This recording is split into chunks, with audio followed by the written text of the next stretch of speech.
Hi everyone, welcome back to the homestead. Today we are canning. We are going to be canning my very favorite strawberry jam recipe. If you have been looking for a strawberry jam recipe and aren't sure which one to try, this is the best. I absolutely love it. It might sound a little strange because it's called strawberry balsamic jam. And yes, there's balsamic vinegar in it, but I promise you, you don't actually taste the balsamic vinegar. It just enhances the strawberry flavor, so it's amazing. It is so good. And ever since I've found this recipe and since I've been using it, I do not make any other kind of regular strawberry jam. I'm excited to show you how this process goes.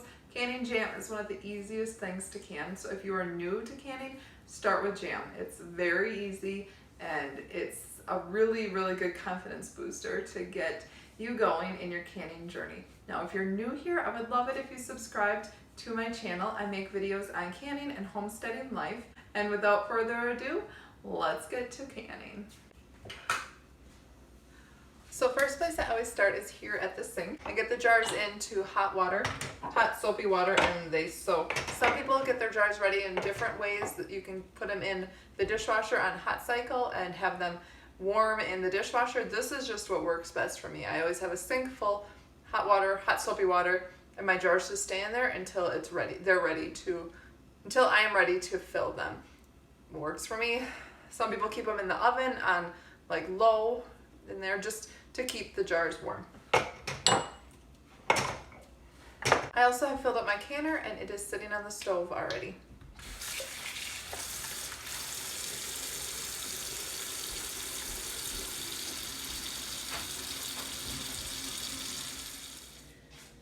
Now that we have the water going and our jars in the sink, we want to make sure we get all of our supplies ready to go and turn on the oven as well, or turn on the stove and get the water boiling. So I have my pectin here, I have my sugar here, I have some balsamic vinegar, and some lemon juice. First we want to measure out our sugar, because you want to make sure your sugar is all ready to go and dump in when it is time. You don't want to be measuring while your strawberries are boiling, because it's very easy to scorch jam. So always want to make sure you measure in advance. So we are going to do 4.5 cups granulated sugar. I do a raw cane sugar, an unbleached one.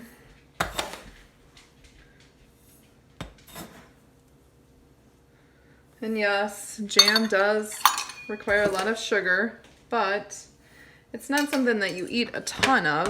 Usually when you eat it, you just have a small portion, so I don't worry too much about it. So now our sugar's ready, and we will begin working on the strawberries and get those ready.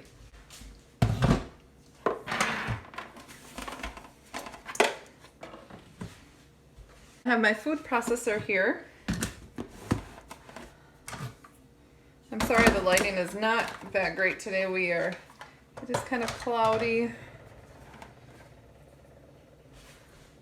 and rainy today, so the weather's not going to be, or the lighting's not the greatest, but we will work with what we have. So we're gonna measure. I have a huge 32 cups of strawberries. No, sorry, 24 cups of strawberries here. My oldest son and I got these all ready last night. The recipe calls for 8 cups of whole strawberries, so that's easiest to measure out, but we just went ahead and sliced everything that we have. We actually have a total of 32 cups.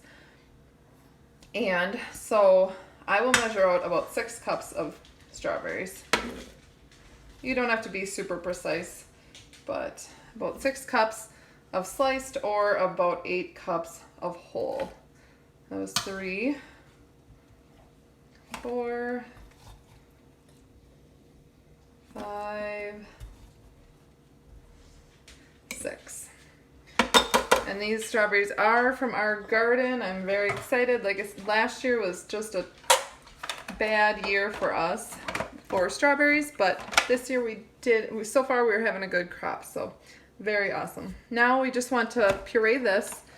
Not puree it, I'm sorry. We want to just kind of mash it hit the pulse button, or if you have a potato masher, you could just sit there and mash it with your potato masher or whatnot, but you just want to get this broken down a bit, and I will show you what that will look like.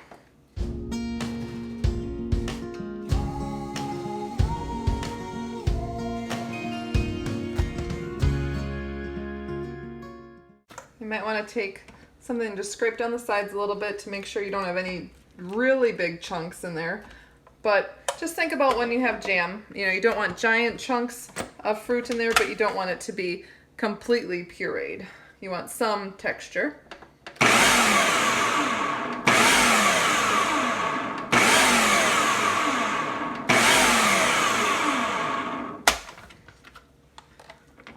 And so that's looking about good. I'm not sure if you're going to be able to see this. My camera does not focus the best, but that's what you're looking for. So just some, you know, nice chunks in there. Nothing that's like giant.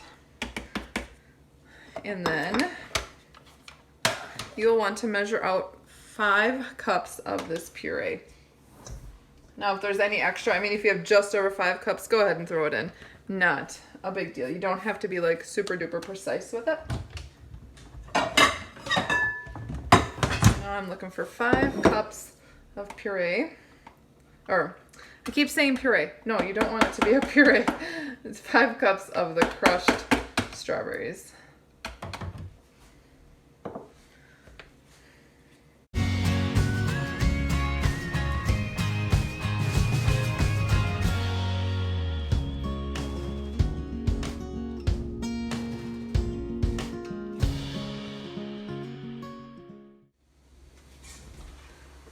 Okay, I'm sorry. I realized that my phone did not record the entire first part of this. So what I had done is I put my strawberries in, my balsamic vinegar, lemon juice, and the pectin.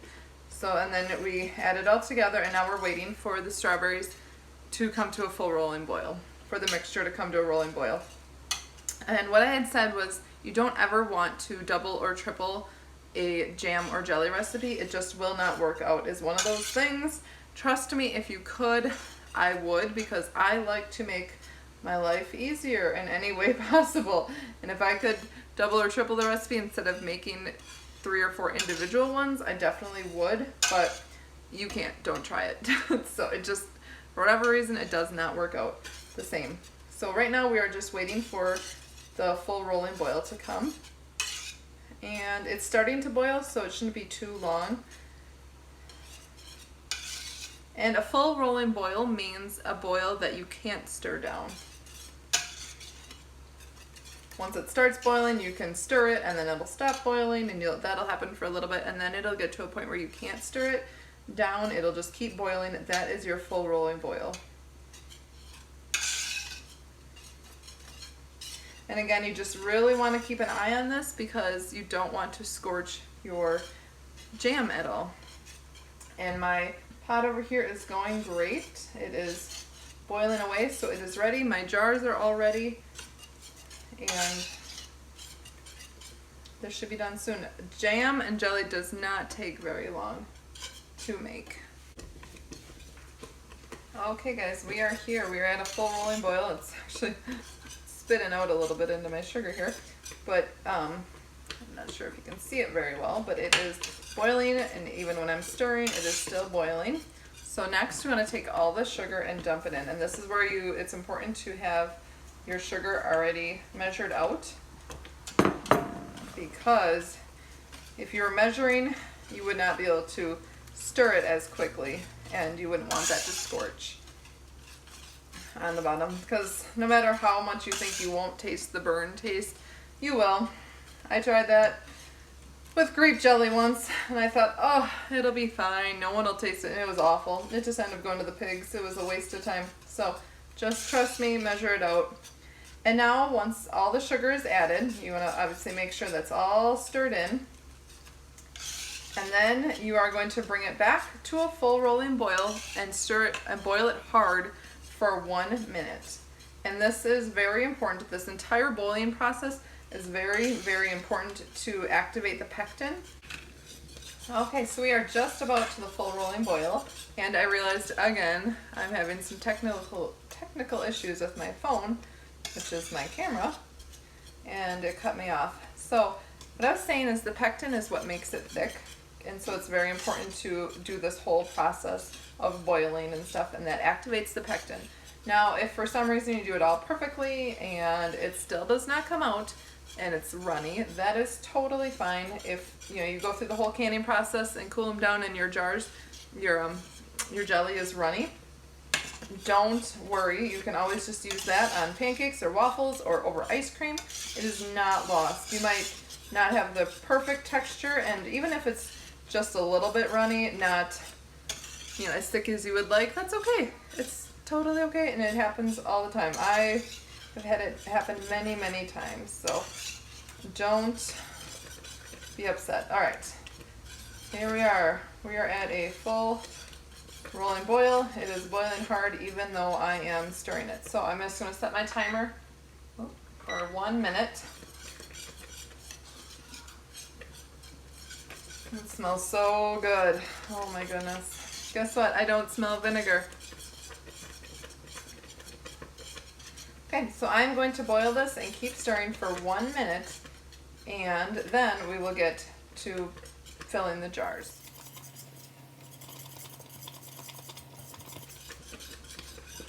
And you do want to make sure this is, this does splatter. This is one of the reasons that you use a larger pot. Make sure there's no little kids around. Okay, there's my timer. Our 1 minute's up. So remove it from the heat right away. Turn the heat off. You don't want it to cook any further. Now, I will show you here. Not sure how well you're going to be able to see this because the lighting is terrible, but show you my, of course I don't have a light for my microwave or above my oven right now because it's burned out. Anyways, so hold on, let me move this. Okay, so this is what it looks like right now. It's not bubbly at all, but sometimes when you do this, it can get foamy on the top, and you can either just skim that off. You can leave it. You could skim it off, or you can add a half a tablespoon of butter to it, and that just breaks up the surface tension, and those bubbles will go away. It is just a reaction caused by cooking the fruit. I don't know why it happens sometimes and not others, but this time it didn't happen, so I don't have to worry about it. Okay, so here I have my hot, clean jars, and I have my ladle.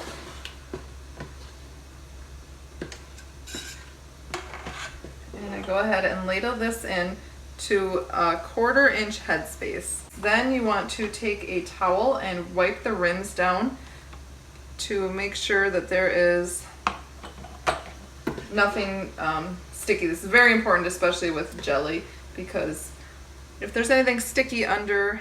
Okay, with a clean, damp towel, I'm just wiping it. I'm gonna talk quick because my phone is just not behaving right now. So I wiped all the rims clean, putting the lids and bands on, and then I will pop these into. Now these lids are ones that you do not have to heat up. Sometimes I do, sometimes I don't. Today I am just in a hurry. This is taking too long. So we're gonna put lids and rings on, and then I'm gonna get them into the boiling water and water bath can them for 10 minutes. So I've got all the jars in here, and now I'm just waiting for the water to come back to a boil. Right now it's just these are just air bubbles releasing, but you will see, or once it's actually at a boil, then I will start my 10 minutes and put the lid on. Okay, the timer has gone off, so still boiling away. So we go ahead and turn this off and wait a few minutes. Wait 5 minutes is what the directions say, and then remove the jars. Use my handy jar lifter here. It's a must if you're going to be canning. There we have it, 8 jars of beautiful strawberry jam. Now we'll just let those sit and cool for 24 hours, and then I'll start hearing the pinging when the jar lids start sealing. It should take just a few minutes, but could take up to a few hours for them all to seal. And that's it. That is strawberry balsamic jam. If you haven't already, I would love it if you subscribe to see more of my videos, and hit that like button if you enjoyed videos like this, and I will see you next time. Thank you.